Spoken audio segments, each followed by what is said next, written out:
The play of creation consists of dividing all idea into two opposite parts. What each half does in relation to the other half constitutes the play.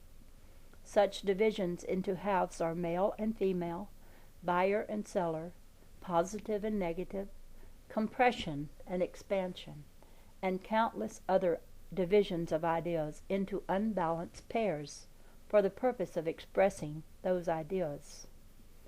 Whatever these opposed pairs do in any transaction results in an effect. All human relations are thus divided, and transactions between humans result in either good or bad effects, which we call happiness or misery, in accordance with whether the transaction is balanced or unbalanced. Man can make whichever he chooses. He can make happiness, success, wealth, friendships, and health only by obeying the law. He can never find them by disobeying the law. For eons, mankind has been breaking the law in an endeavor to find happiness, wealth, and power. Civilization has been built by the unbalanced power of might over right. Nations have enriched themselves by impoverishing other nations, expecting to find happiness by giving misery, expecting to obtain power by depriving others of power. Without any exception, those who have broken the law have been equally broken by the law. This war-broken world of today is the result of yesterday's breaking of the law. Good, bad, evil, success, or failure are not qualities of nature. They are the product of man's actions, resulting from his thinking, just as the product of his factories is the result of his thinking. Man can manufacture a pair of shoes which causes him physical agony. If they do not fit his feet, they are out of balance with their purpose. He can also manufacture physical and mental agony by unbalanced actions and decisions regarding his domestic, business, or social relations. All of man's troubles and blessings are manufactured by man. Man manufactured the misery and agony which drenched the world with the blood of all nations by manufacturing the conditions which made that misery inevitable. In nature, all effects of motion repeat their kind, as though mirrored from cause to effect. Misery inflicted by greed and selfishness is radared back to the giver as misery. Likewise, the giver of love begets love by the same law. The law of love is absolute in nature. It has no relation to morality, religion, sin, good or evil. It is the cause of all effect. The effect has no reality. Cause alone is. One cannot sin against God. God's universe of love is balanced. Man cannot upset God's balance. He can but upset his own. He can create agony for himself or his fellow man by sinning against himself or his fellow man. But he cannot create agony for the God of love. God's mind is eternally ecstatic. His light is forever in equilibrium, at rest. God's creation is perfect.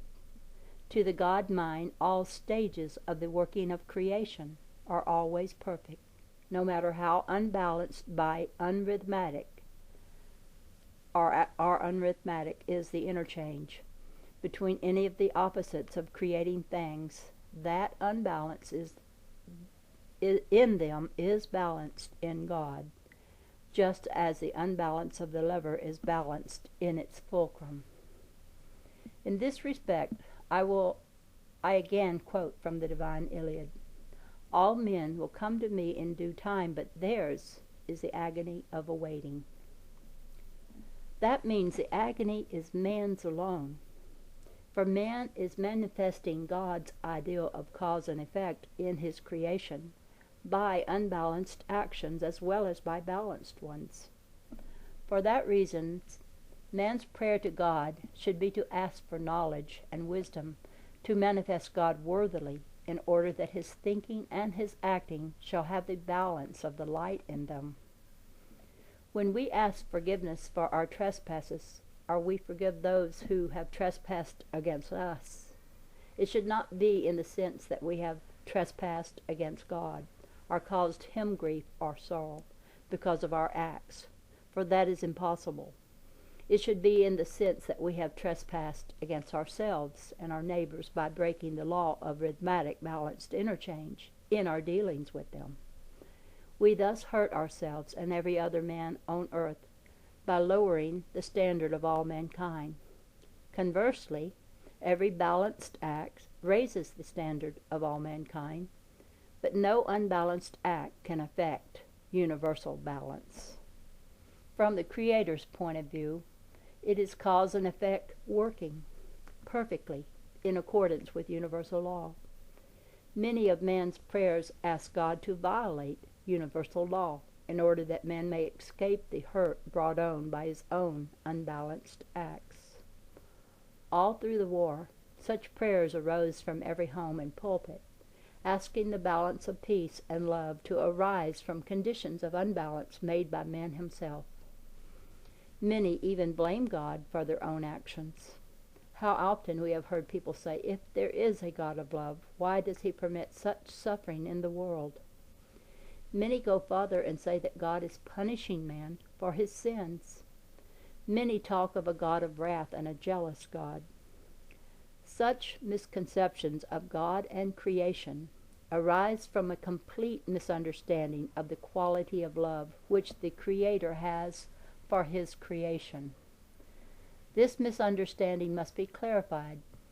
Man must know the attitude of God toward his creation. Also, he must know creation's processes.